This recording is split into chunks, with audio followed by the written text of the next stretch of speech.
saaka waxa xafiiska nagu soo booqday booqasho shaqo anoogu yimid ra'iisul wasaare ku-xigeenka ahna sihayaha ra'iisul wasaaraha wasiir dowlaha xafiiska ra'iisul wasaaraha iyo guddiga kala shaqeeya xafiiska ra'iisul wasaaraha arrimaha tubta booqashadan waxay daba socotay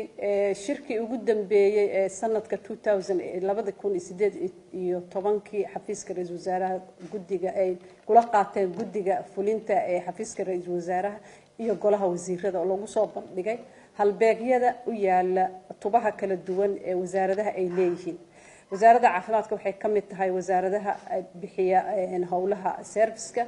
waxay leedahay halbeegyo aad u badan oo muhiim u ah caafimaadka dadweynaha Soomaaliyeed meel allaale meesha jooga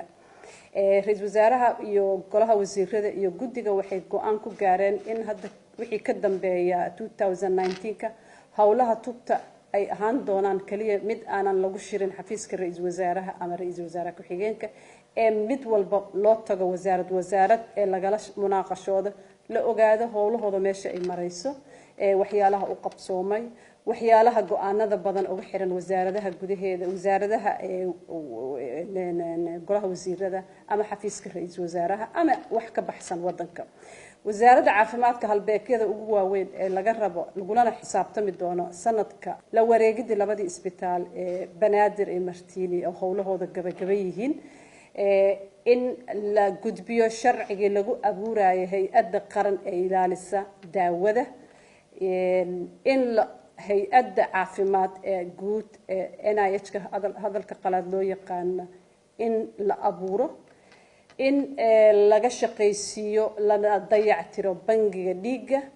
iyo in shaybaarkii dhexe qaranka in la qalabkiisa iyo howlihiisa la dhameeyo saad arkaysaan waa halbeegyo aad muhiim u ah wax badan ka bedeli doona caafimaadka ummadeena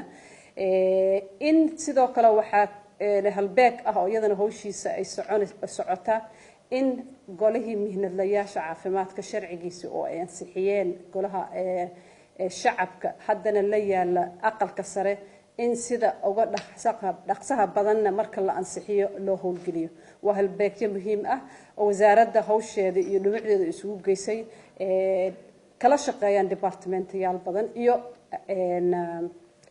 la taliyayaal badan waxaan rajaynaynaa howlahaas 2019ka 2019ka in si qurux badan ay u bilaabatay in ay sida ugu horeysa mid walba waqtigii loo asteeyay in gudihiisa lagu sameeyo lagu soo gabagabeeyo insha Allah ta'ala